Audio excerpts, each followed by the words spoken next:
How's it, viewers of YouTube? My name is Tyler of Chico Crypto, and grab a brewski because it's time for crypto and a cold one.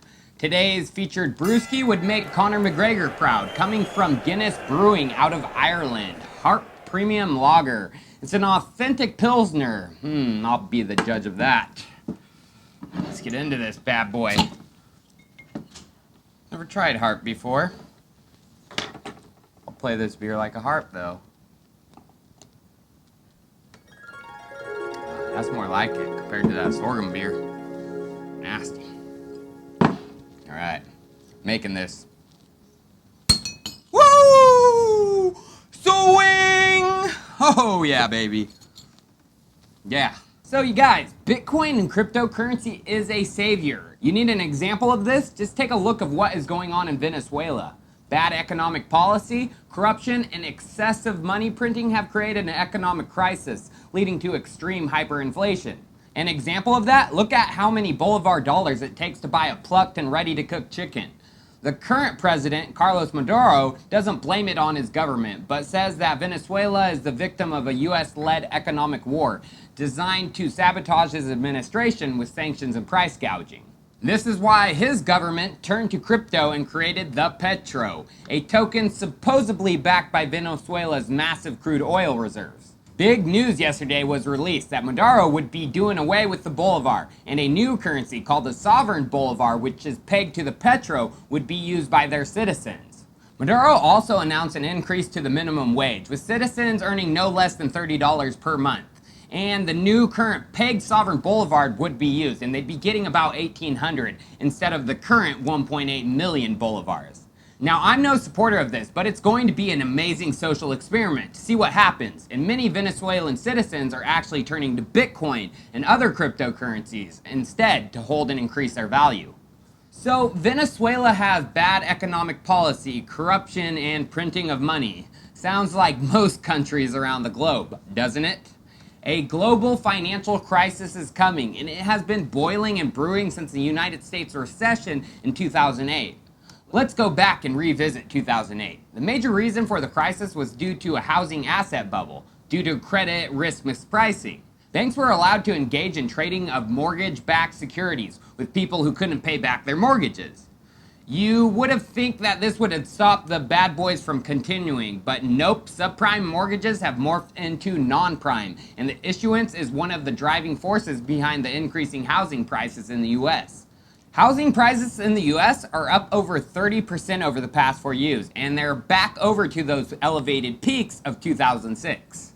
So it gets even worse. In 2008, asset price bubbles were largely confined to the US housing and credit markets. But today, asset price bubbles are evidenced as showing up around the globe. You need some evidence? Let's take a look at just some of the major players in the housing asset bubbles.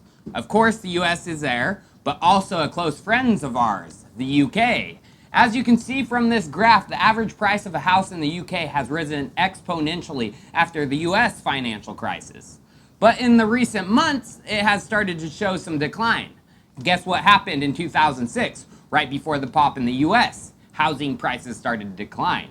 Realtors and lenders in the US applauded the decline as they just thought it was going to be a minor correction to more sustainable levels. Check out this article. One of Britain's largest mortgage lenders, Halifax, is dismissing fears of a crash. It all smells way too similar. The housing asset bubble is a global crisis this time, with 2 other major markets about to pop, Canada and China. In China, real estate cost is $202 per square foot. That is 38% higher than in the US, where the per capita income is more than 700% higher. Wages in China simply aren't high enough to keep up with the credit-fueled rise in asset prices, so buying a home is out of the question for most Chinese citizens.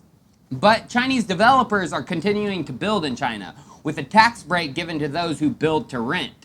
And this is worsening the problem because most of these developers are weighted down in their own debt.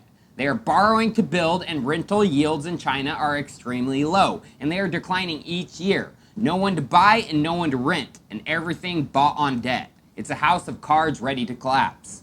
So my brothers and sisters up north are no different either. Canada made it out of the 2008 downturn pretty unscathed, but since, home prices have been skyrocketing. One of the more major telling signs of a bubble is the home price to rent ratio. If a home is worth more than what it can earn as a rental property, the home is usually considered overvalued. As you can see from this chart, Canada has one of the highest in the world, with steady increases coming year after year from 2008 and on. What's the cause? Almost the exact same thing that the US did in the 2000s. Lenders giving out loans to people who couldn't afford them. Home Capital Group, Canada's largest subprime mortgage lender, is buying back millions of mortgages sold to third parties. Then, 47% of Canadian mortgages are resetting within the next year, with an increase in the mortgage almost a guarantee. Now here is where things are common once again. Home prices in hot markets of Canada are actually starting to go down, which means if things start to correct, Canadians who bought at the peak of the bubble will risk falling underwater on their mortgages. The house of cards collapses here too. Now, housing is just one asset that is bubbling across the globe. There is a global government bond market bubble that is seriously mispricing the credit risk in the emerging world markets. This bubble dwarfs all other bubbles, some 60 trillion in size. So central banks of big countries are aiding their governments in managing to keep interest rates low, despite the government's big deficits. Banks are buying up their debt. I'm talking low with these interest rates. You would think rates could only get as low as 0%. Wrong. In this current crazed banking climate, yields on cash can move below zero and stay there for a good long time. Lenders paying borrowers? That's insane, but it's common in Japan and Europe. And now there is talk of the US going to negative rates, to as low as -2%.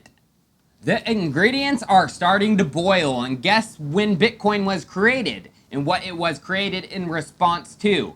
2009, and in response to the 2008 housing bubble.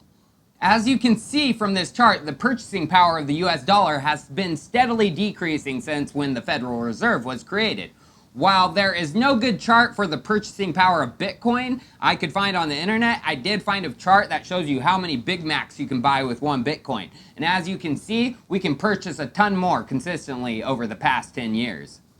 So what do I think? I'm in line with Data Dash, as much as I hate to say that, and believe this will boil over, as it has already gone way too far. I just don't think it's going to happen as soon as he thinks, like by the end of the year. I think within the next 2 to 6 years, depending on if old Trumpster gets reelected, because you all know he's not going to let the collapse happen on his watch. But when it does, Bitcoin and cryptocurrency will be the asset investors and even normal citizens flood to, pushing the price of one Bitcoin to 100K and beyond. As you can see, when things start to collapse like in Venezuela, people turn right to cryptocurrency. Cheers, and as always, I'll see you tomorrow.